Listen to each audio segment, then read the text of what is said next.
Baik, Assalamualaikum warahmatullahi wabarakatuh.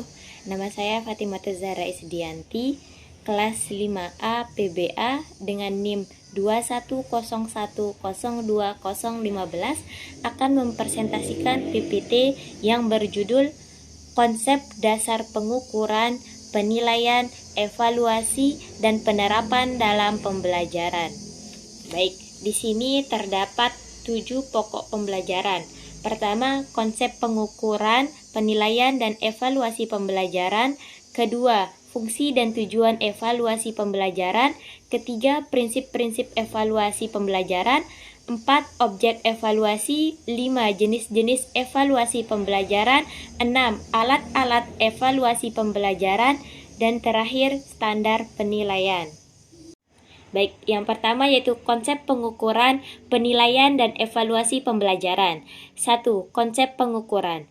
Pengukuran dalam bahasa Inggris dikenal dengan kata measurement, yang artinya sebagai kegiatan yang dilakukan untuk mengukur sesuatu, yakni membandingkan sesuatu dengan kriteria atau ukuran tertentu atau proses pemasangan dengan fakta-fakta suatu objek ukur dengan satuan-satuan yang telah diukur.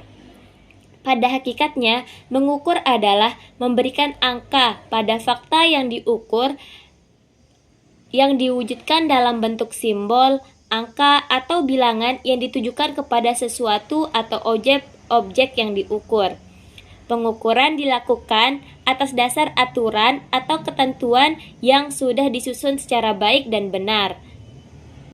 Pengukuran dalam bidang pendidikan atau pembelajaran adalah kegiatan pemberian sejumlah tes kepada siswa untuk mengukur sejauh mana tingkat pencapaian siswa terhadap tujuan yang telah ditetapkan.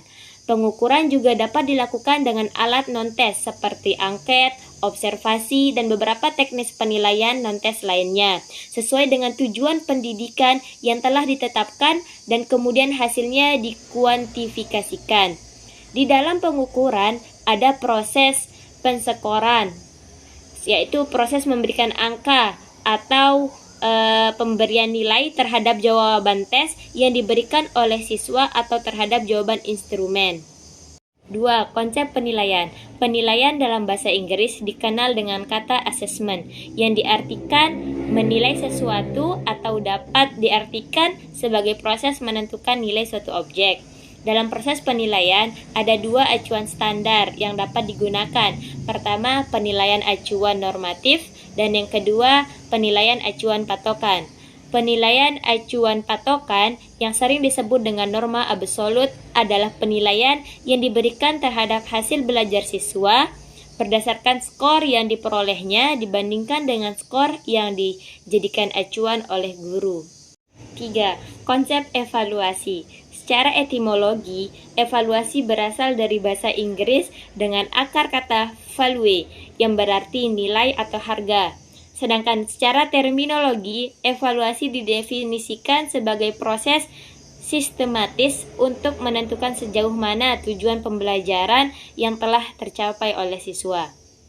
4. Hubungan antara pengukuran, penilaian, dan evaluasi dalam pembelajaran. Langkah pertama dalam kegiatan evaluasi pendidikan adalah pengukuran terhadap hasil belajar siswa dari aspek kognitif, afektif, maupun psikomotorik dengan menggunakan tes dan non-tes sehingga diperoleh skor dengan angka 1-100.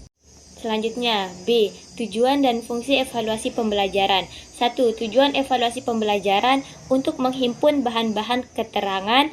2. Untuk mengetahui tingkat efektivitas dari metode-metode pengajaran yang telah digunakan dalam proses pembelajaran dalam jangkau waktu tertentu. 3.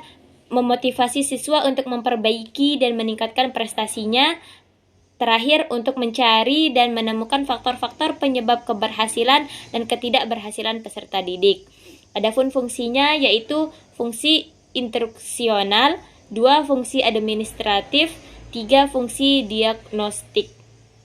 C. Objek evaluasi hasil pembelajaran. Salah satu objek evaluasi hasil pembelajaran adalah siswa sebagai pihak yang menjadi peserta pembelajaran. Tujuan yang harus dicapai oleh siswa meliputi perubahan pada domain kognitif, afektif, dan psikomotorik.